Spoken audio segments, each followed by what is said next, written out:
In this step-by-step guide, I'll be showing you how to paint your very own Scarlet Templar, utilising fast and speedy techniques to get a great result. Hail to the Emperor! This is Miniature Mentor, and this is how to paint a Scarlet Templar.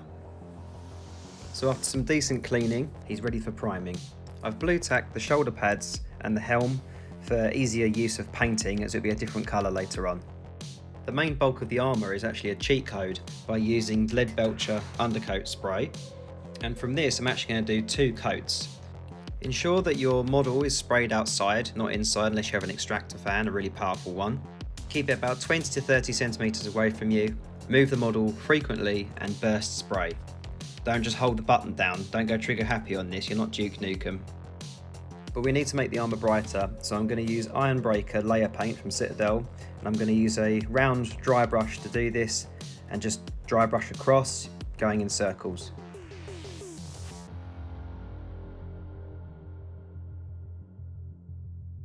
Our second cheat code, I've found this Death Shroud clear paint, which was an old Forge World paint, which is now into the main Citadel line. And from here we're just going to go straight from the pot and apply it all over the model. This is a really thin glossy black wash, and it's amazing for making metals look really realistic and just excellent. If you're enjoying the content, please don't forget to like, subscribe and hit the notification bell to not miss out on any future videos. Thanks guys, I really appreciate it. We're now going to move on to the armour joins. Another very easy way to do this is just to use Black Legion contrast paint and just go in between all those joins. Angle your brush at a 45-degree angle and make sure you can get right up to the edge. If you do make a mistake and get it on the armour panels, don't worry about that because we'll do a clean up phase in a sec.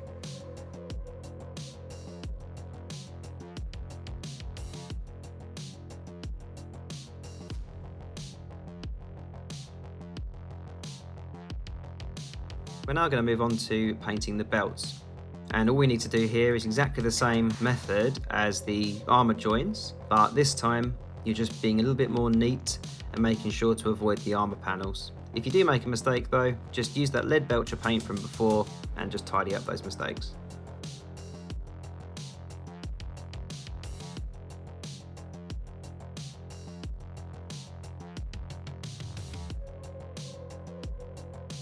Also apply this same paint to the Purity Seal because we'll come back to that later.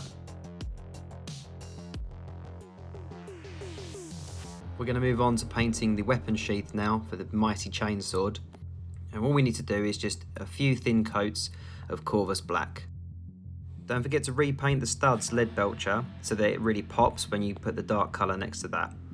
We're going to water down some Black Templar contrast paint. This is a different black to the one we used earlier. And this will create some definition on this sheath. It's definitely worth applying this one.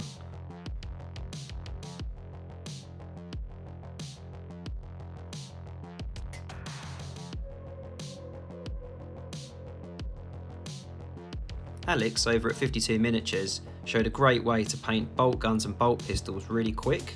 So I'm going to link the video where I learned that from him into this one, so you can go and give that a check out. Definitely subscribe to his channel guys, he's really good. It's very inspirational, so thanks for that Alex.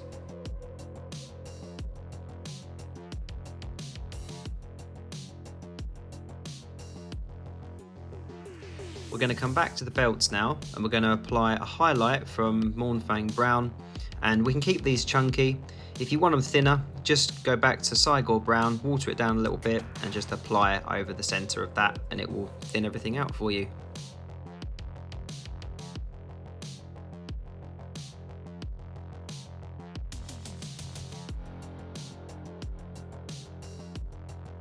Now it's time to make the model pop.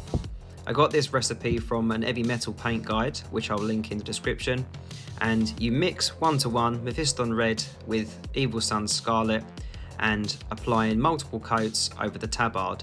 This is what's going to make the model pop in an extreme manner, and it's really going to draw the eye to the miniature. Because of the nature of the model, it's very difficult to get the brush on the back of the tabard, so don't worry about getting the red everywhere. Just paint what you need to paint and then come back and tidy it up with the lead belcher.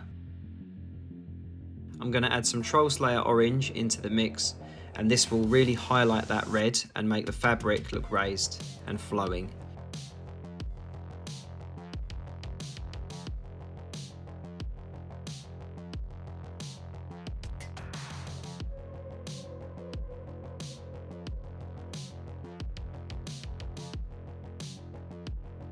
For the Aquila, all we do is the exact same process and colour transition of the tabard, but this time you choose those feathers and you just highlight them one by one. The more you practice you have with this, the faster you'll get, so just do your best.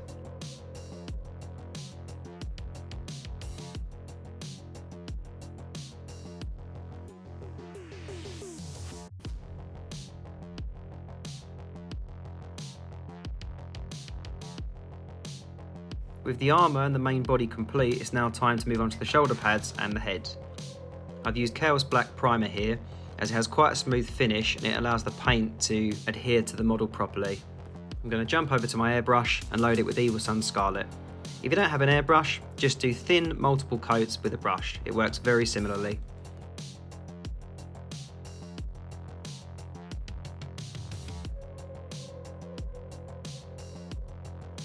I'm going to highlight this with Troll Slayer Orange.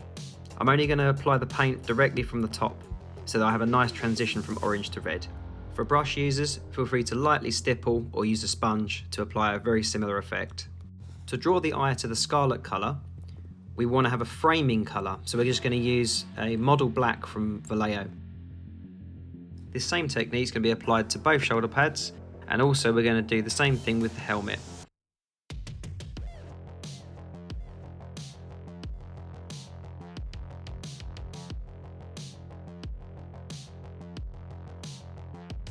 For the eyes, the footage was actually quite difficult to record, so please bear with me.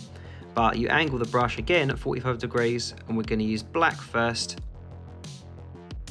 We're then going to paint heavy black green, leaving a little bit of black in the recesses. Then livery green. Then we're going to boost that green with Flash Gitz yellow. To create a lens look, I use Ice Yellow from Vallejo, and just dot in the darkest corners at the end of each eye.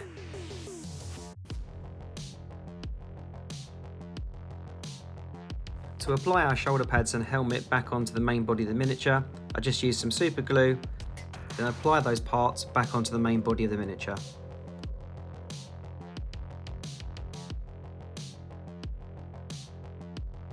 Let's not forget our purity seal. We're going to do multiple coats of Rakarth flesh, keeping it quite thin.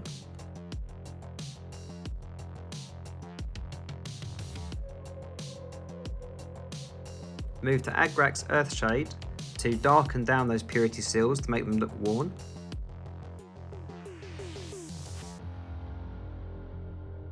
Then reapply a thin coat of Rakarth flesh in lines and targeting the raised areas. For the wax seal, we're just going to use Galvorbak Red, do a couple of coats of that, then add Wazdaka Red on the raised areas. The footage again was so blurry here unfortunately, but to do the writing, you just thin down the black paint we were using earlier from Vallejo and paint some vertical and horizontal lines at random. Let's easily base our model using Muddy Ground from AK Interactive. Liberally apply this over all of the base, try and avoid the edging.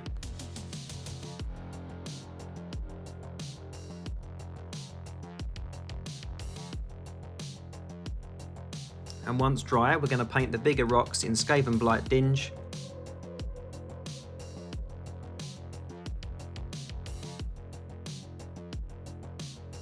Followed by a dry brush of Storm Vermin Fur over the whole base, just to lift those colours a bit.